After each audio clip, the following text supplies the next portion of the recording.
Okay, I'm just going to start making a pizza dough, and this pizza dough will be better than you can get from your takeaway, and you can have the satisfaction of making it yourself at home. I actually follow the standard pizza dough recipe from Cookie Dough here, but I adapt some of the flour for semolina. So let's just go through what we've got here.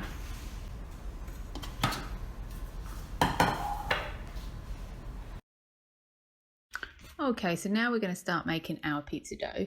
So we're just going to weigh in 220 grams of lukewarm water into the bowl, 1 teaspoon of sugar, which is optional, 2 teaspoons of dried instant yeast. You could substitute this for 20 grams of fresh yeast, 300 grams of baking flour, and 100 grams of semolina. Now the recipe asks for 400 grams of baking flour, which you can use. I always use semolina because I like the outcome. It gives it a light base and a nice crispy crust once cooked. 30 grams of extra virgin olive oil and 1 teaspoon of salt. So I actually skip the next step and then just put it all to knead for 2 minutes. And as you can see, it turns out nicely from the mixing bowl, and then I place that into a well-oiled bowl. So I poured it out the mixing bowl, I shaped it into a nice smooth ball, and then I just roll it in the oil to coat, cover and place in the refrigerator for 18 to 24 hours. This allows the flavours to develop in the dough. However, if you wish, you can allow it to prove for 1 hour in a warm place.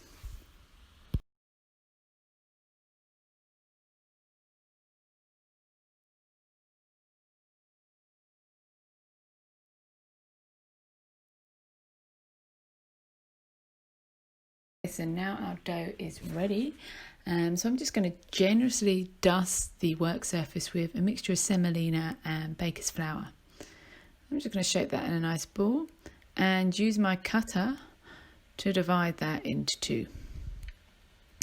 Now you could actually use your fingers here and just push it into shape with your fingers until you get the right size, and then use your knuckles to help lift it up and use your knuckles to help shape it into the pizza. I'm actually using the Thermomix rolling pin on the silicone mat because I find this a little bit easier and it's better to get the shape.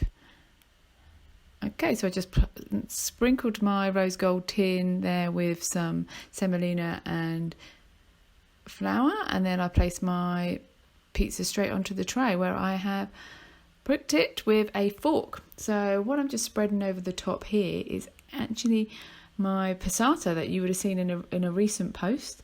So I've got 500 grams of passata which I placed into the bowl, and 1 tablespoon of my tandoori paste, which you will find in Flavours of India. And I mixed this together in the machine and just reduced it down and placed it onto the pizza.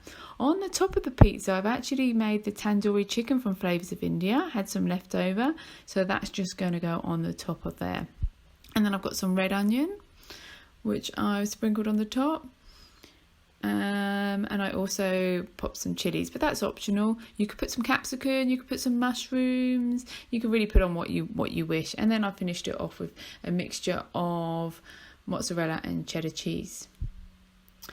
I placed that to one side and I just set that aside to prove again for another 20 minutes, and then I popped it into the oven and I baked that on 220 for 15 to 16 minutes, and it was done.